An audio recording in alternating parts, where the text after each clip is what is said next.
Thank you, Mr. President. I rise today to speak to a particular problem in America's higher education system, a problem born of unfairness and of mass subsidy from the American taxpayer that has now metastasized into one of the most corrupt and one of the most politically active and politically hostile organizations in the United States of America, and that is elite colleges.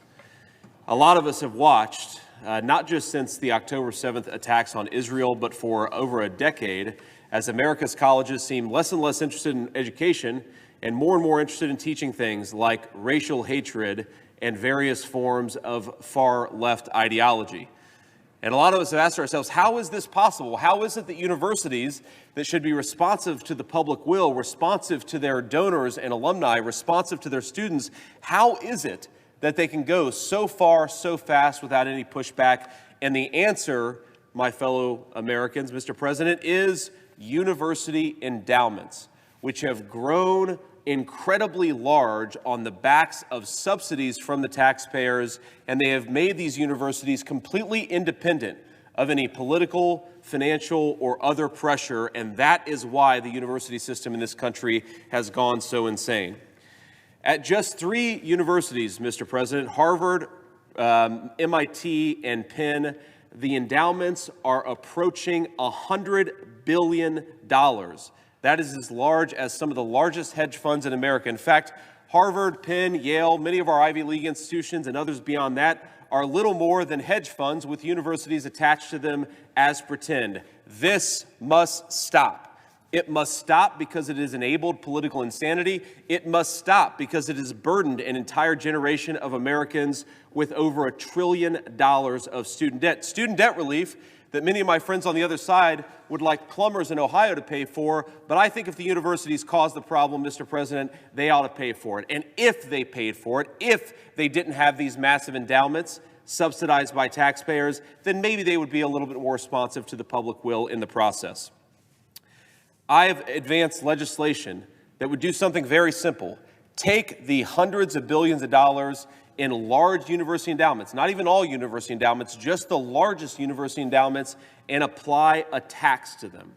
Right now, they pay a tax that is less than 2% on their net income, far higher than many of the working class members of my own family, far lower than many of the working class members of my own family, far lower than most Americans pay in taxes. Why is it that we allow these massive hedge funds pretending to be universities to enjoy lower tax rates than most of our citizens? People who are struggling to put food on the table and buy Christmas presents this season, and yet they enjoy a far higher tax rate than these university endowments. It's insane. It's unfair. And I think we ought to fix it in this chamber. Now, my friends on the other side will often talk about how the wealthy don't pay their fair share in taxes. If the wealthy don't pay their fair share in taxes, there is no institution in this country that is a bigger offender than these massive endowments that pay almost nothing. So as if in legislative session, I ask unanimous consent that the Senate proceed to the immediate consideration of S 3514, which is at the desk. I further ask that the bill be considered read a third time and passed, and that the motion to reconsider be considered, made, and laid upon the table. Is there objection? Reserving the right to object. The senator from Oregon.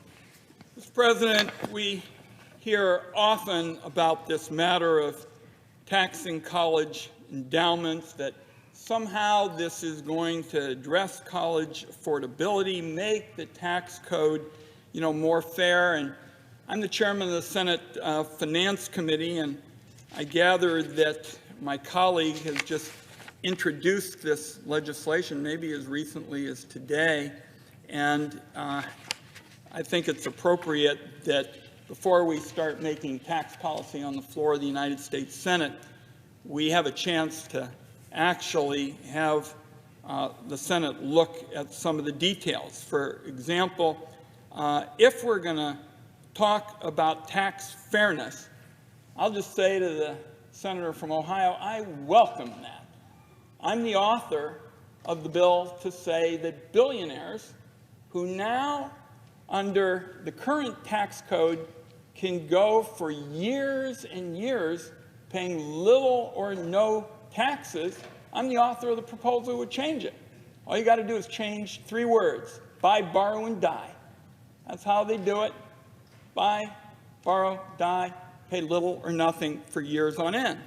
So what we ought to do is take the gentleman's ideas and anybody else's, ideas and bring them to the Senate Finance Committee. I will tell you, I have not seen any evidence in the past about how somehow the kind of tax my colleague wants to levy is going to somehow make things better for students, which is what I want to do.